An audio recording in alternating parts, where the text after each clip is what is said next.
பிரியமானவர்களே, இயேசு கிறிஸ்துவின் நாமத்தில் உங்களுக்கு என் அன்பின் வாழ்த்துக்கள். நீங்கள் எல்லோரும் எப்படி இருக்கிறீங்க? கிறிஸ்து இயேசுக்குள் சந்தோஷமாக இருக்கிறீங்க நான் விசுவாசிக்கிறேன். சரி, இந்த நாளில் கூட தேவனுடைய வார்த்தை பார்த்தீங்கன்னா அது நியாயாதிபதிகள் 1 அதிகாரம் 2ஆம் வசனம் உங்களுக்காக நான் வாசிக்கிறேன். யூதா எழுந்து புறப்பட கடவன், இதோ அந்த தேசத்தை அவன் கையில் ஒப்பு கொடுத்தேன் என்றார். ஹல்லேலூயா. பிரியமானவர்களே, நீங்கள் ஆராதிக்கிற இந்த தெய்வம் யார் தெரியுங்களா? Any guesses? ஓகே, அவர் யூத ராஜசிங்கம். ஹல்லேலூயா. என்ன ஒரு நம்பிக்கை இல்லைங்களா? நீங்கள் ஆராதிக்கிற தேவன் யூத ராஜசிங்கம், யூத ராஜா. அந்த தேவனை ஆராதிக்கிற நீங்கள் யாரா?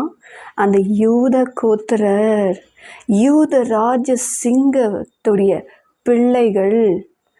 ஆகையினால கர்த்தர் உங்களை பார்த்து தான் சொல்லுகிறார், யூதாவே புறப்படு, யூதாவே எழும்பு, நீ முடங்கி இருந்த நாட்கள் போதும், எழும்பு எழும்பு, உன் வல்லமையை தரித்துக்கொள், விருத்த சேதனம் இல்லாதவனும் அசுத்தனும் உன் வழியாய் வருவதில்லை என்று கர்த்தர் சொல்லுகிறார். ஹல்லேலூயா.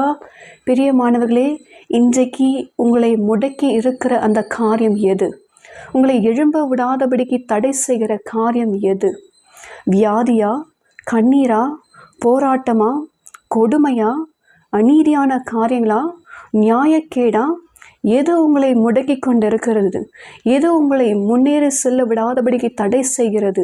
எது உங்களுடைய காரியங்களை தடை பண்ணி தாமதம் பண்ணி கொண்டிருக்குது? எந்த சூழ்நிலை எது இருந்தாலும் இந்த யூத ராஜ சிங்கம், நீதியுள்ள ராஜா உங்களுக்காக எழும்ப போகிறார். உங்களுடைய சூழ்நிலை எல்லாம் மாற்ற போகிறார். எந்த காரியம் இந்த நாள் வரைக்கும் உங்களை முடக்கி வைத்ததோ, எந்த காரியம் இது வரைக்கும் உங்களை தடை செய்ததோ, கர்த்தர் அதை மாற்ற போகிறார். ஹல்லேலூயா. நீங்க செய்ய வேண்டியதெல்லாம் ஒரே ஒரு காரியம் மாற்றுமே, எழும்ப வேண்டும். எழும்புங்கள், தூசியை தட்டி விட்டு எழும்புங்கள். கர்த்தர் உங்க கூட இருக்கிறார். அவர் யாரா இருக்கிறாரா? யூத ராஜ சிங்கம்.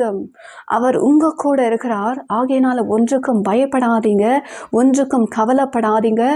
எழும்புங்க, தொடர்ந்து போராடுங்க. உங்க பிரயாணத்தை தடை பண்ணாதீங்க. எழும்பி கர்த்தருக்காக இன்னும் பிரகாசிங்க. கர்த்தர் உங்க சூழ்நிலை எல்லாவற்றையும் மாற்ற போகிறார். உங்களுடைய விசுவாச ஓட்டத்துல உறுதியாய் நின்று கர்த்தருக்காக எழும்புகளும். கர்த்தர் உங்க சூழ்நிலை எல்லாவற்றையும் மாற்றுவார். எல்லா விதமான அசுத்தங்களை நீக்குவார். எல்லா விதமான துன்மார்க்கத்தையும் நீக்குவார். ஆமென். ஹல்லேலூயா. இன்றைக்கு இதை சுகந்தரிக்க ஆயத்தமா இருக்கிறீங்களா? ஜெபிக்கலாமா? தகப்பனே, நீர் பேசின வார்த்தைக்காக உமக்கு நன்றி செலுத்துகிறோம். தகப்பனே, உடைய பிள்ளைகள் உம்மை நோக்கி வந்திருக்கிறார்கள் அப்பா. அவர்களுடைய வாழ்க்கையில முடங்கி இருந்த அந்த நாட்கள் போதும், தோய்ந்து போன நாட்கள் போதும், கண்ணீர் போதும், கவலை போதும். இன்றைக்கு அவர்களை எழும்ப செய்யுங்கப்பா. இன்றைக்கு அவர்களை எழும்ப செய்யுங்க. யூத ராஜாவாய் கர்த்தர் அவர்களோட துணை செய்து எல்லா காரியத்தையும் மாறுதலாய் முடிய பண்ணுங்க. உம்முடைய நாமம் மகிமைப்படட்டும். இயேசுவின் நாமத்தில் ஜெபிக்கிறோம் நல்ல பிதாவே. ஆமென். Praise the Lord. God bless you.